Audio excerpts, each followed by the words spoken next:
નાનખટાઈ નાના બાળકોને તો ભાવે જ પણ સાથે સાથે મોટાને પણ એટલી જ પસંદ આવે. પણ જ્યારે આપણે એને બેકરીમાંથી લાવીએ ને તો આજકાલ ઘણી બધી જગ્યાએ પામ ઓઇલનો ઉપયોગ કરવામાં આવતો હોય છે. પણ આજે આપણે ઘરના ચોખ્ખા શુદ્ધ ઘીમાંથી એને તૈયાર કરીશું. ઘરે બનાવવી ખૂબ જ સરળ છે. તમે ખૂબ જ આસાનીથી એને તૈયાર કરી શકો છો. બસ તમારી પાસે હોવું જોઈએ પરફેક્ટ માપ. તો આજની રેસીપીમાં તમને જણાવીશ કે ઘરે પરફેક્ટ માપ સાથે બેકરી કરતાં પણ સરસ નાનખટાઈ કેવી રીતે બનાવવી. હલો ફ્રેન્ડ્સ, હું છું હેતલ. કિચન ક્રાફ્ટમાં તમારા બધાનું હાર્દિક સ્વાગત છે. તો ચલો આજની મજેદાર રેસીપી બનાવવાનું શરૂ કરીએ.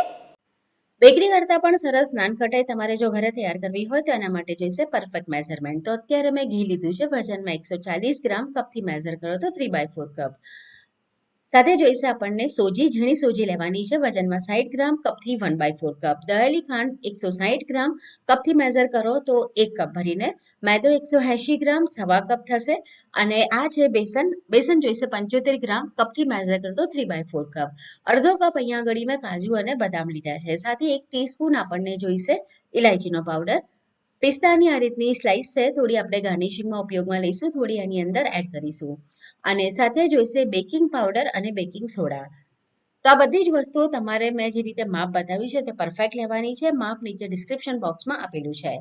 હવે જે કાજુ અને બદામ છે ને એને મિક્સર જારની અંદર આપણે અધકચરા વાટી લેવાના છે, એટલે કે થોડા એને પાવડર જેવા કરી લેવાના છે. બહુ ફાઇન પાવડર નથી બનાવવાનો, પણ અધકચરા એ વટાઈ જવા જોઈએ, પણ બહુ મોટો ટુકડો ન રહેવો જોઈએ.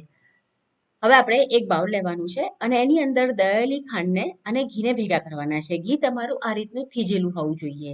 જો થીજેલું ન હોય તો તમારે એને થોડી વાર માટે ફ્રીઝમાં મૂકી દેવાનું. થીજેલું ઘી હશે ને તો તમને એકદમ સરસ રિઝલ્ટ મળશે. અને દરેક વસ્તુ તમારે પરફેક્ટલી મેઝર કરીને લેવી જરૂરી છે. કોઈ પણ બેકરી આઈટમ ઘરે તૈયાર કરવી હોય ખૂબ જ સરળ છે. બસ તમારી પાસે હોવું જોઈએ એનું પરફેક્ટ મેઝરમેન્ટ, કેવી રીતે એને બનાવવું અને કયા ટેમ્પરેચર પર રાખવું એનું પરફેક્ટ માપ, તો તમારી વસ્તુ એકદમ સરસ બનશે.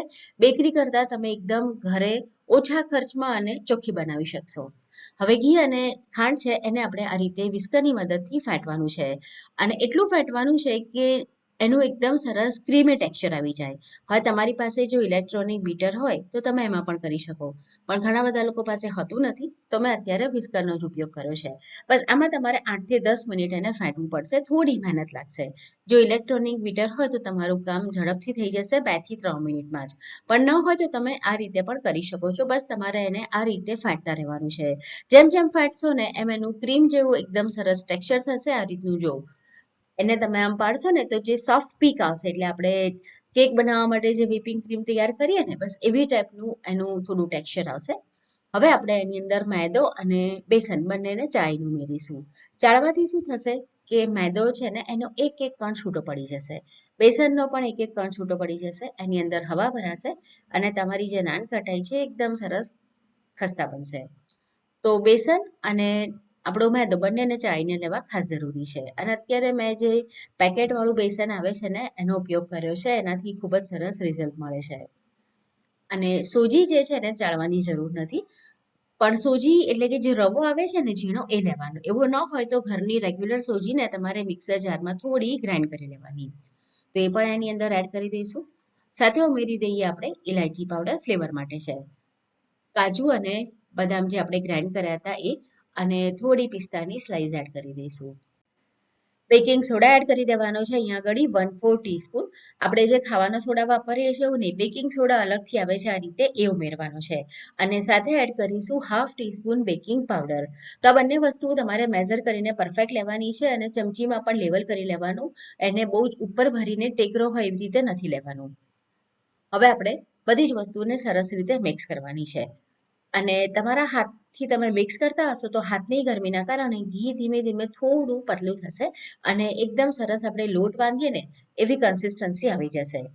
તો લગભગ 2 થી 5 મિનિટ માટે આપણે એને ભેગું કરવાનું છે. પણ હા, એને બહુ મસળવાનું નથી, આપણે ફક્ત ભેગું કરવાનું છે. એટલે હાથની ગરમી અડવાથી ધીમે ધીમે ઘી થોડું મેલ્ટ થશે અને સરસ રીતે બાઇન્ડિંગ કન્સિસ્ટન્સીમાં આવી જશે.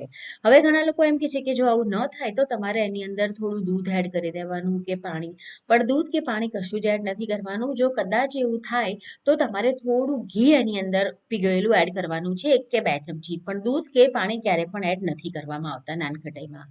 તો જો અત્યારે એકદમ સરસ આવી કન્સિસ્ટન્સી આવી ગઈ છે, મારે એક્સ્ટ્રા ઘી એડ કરવાની બિલકુલ જ જરૂર નથી પડી. ઠંડીની સિઝન હોય ને ત્યારે જ ક્યારેક એવું થતું હોય છે. હવે બધી જ નાનખટાઈ એક સરખી માપની બને ને તો શું થાય કે સરસ રીતે બેક થાય.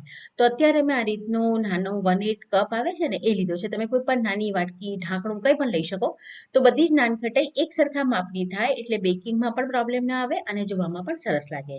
હવે જો આ રીતે આપણે એને ગોળ શેપ આપવાનો છે. એક હથેળી પર રાખવાની, બીજી હાથની હથેળી વાંકી રાખી અને આ રીતે શેપ અપ કરતા જવાનું. એમાં ક્રેક્સ પહેલા ન રહેવી જોઈએ. હા, જ્યારે એ થઈ જશે તૈયાર ત્યારે એની પર સરસ ક્રેક આવશે અને એ જ એની નિશાની છે. પણ જ્યારે આપણે આ રીતે તૈયાર કરીએ ત્યારે ક્રેક્સ નથી રાખવાની એની પર.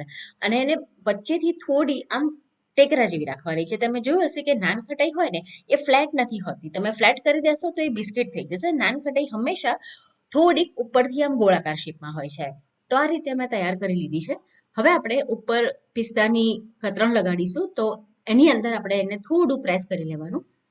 તો આ રીતે તૈયાર થઈ જશે અને બધી પિસ્તાની જે સ્લાઇસ છે એની પર લાગી જશે. આ ગાર્નિશિંગ માટે છે. તમે કંઈ જ ન કરો તો પણ ચાલે. ઘણી જગ્યાએ ઉપર ગાર્નિશિંગમાં ફક્ત આખી ઇલાયચીના દાણા હોય છે અથવા કંઈ જ નથી હોતું. પણ ઘરે બનાવીએ છીએ તો જોવામાં પણ સરસ લાગે એટલા માટે મેં અહીંયા આગળ પિસ્તાની કતરણ એડ કરી છે. આ રીતે તૈયાર કરવાની છે. અને બીજી જે મેં ટ્રેમાં તૈયાર કરી છે એમાં આપણે ઉપર દૂધ લગાડીશું. એનાથી એનો કલર છે ને ડાર્ક આવશે. તો તમારે જો ડાર્ક કલર જોઈતો હોય તો એની પર તમારે બ્રશની મદદથી દૂધ લગાડી દેવાનું. અને પછી એને પણ ઉપર સેમ પિસ્તાની આ રીતની કતરણ લગાડી દેવાની. આ રીતની તમારી ટ્રે તૈયાર થઈ જાય ને પછી એને ફ્રીઝમાં મૂકી દેવાની. 20 થી 25 મિનિટ એને ફ્રીઝમાં મૂકીને ઠંડી કરવી ખાસ જરૂરી છે. ત્યાર પછી આપણે એને બેક કરવા મૂકીશું. તો અત્યારે હું એને 160 ડિગ્રી પર 18 મિનિટ માટે મૂકવાની છું. તમારી પાસે જો આવી રીતનું ઓટીજી કે માઇક્રોવેવ ન હોય તો તમે કોઈ પણ કડાઈમાં નીચે મીઠું મૂકી અને ડીશની અંદર આ રીતે નાનખટાઈ મૂકીને તૈયાર કરી શકો. તમે ગેસ પર બનાવશો તો થોડો સમય વધારે લાગશે. તો 18 મિનિટની અંદર એ થઈ જાય છે 160 ડિગ્રી ઉપર. અને વચ્ચેથી તમારે એને ખોલવાનું નથી. એ બેક થઈ જાય પૂરેપૂરી પછી જ ખોલવાનું, નહીં તો ટેમ્પરેચર ડાઉન થશે તો બરાબર નહીં બને. તો જુઓ આપણી જે ફર્સ્ટ બેચ હતી એ તૈયાર થઈ ગઈ છે જેની પર આપણે દૂધ નહોતું લગાડ્યું. તમે જો એકદમ જ સરસ એની પર ક્રેક્સ આવી છે. નાનખટાઈ તમારી ત્યારે જ પરફેક્ટ કહેવાય કે જ્યારે ઉપર આ રીતની ક્રેક્સ આવી હોય. તો તમે જોઈ શકો છો કે એકદમ સરસ જોતા જ ખાવાનું મન થઈ જાય ને એટલી ટેમ્પટિંગ એ બની તૈયાર થઈ છે.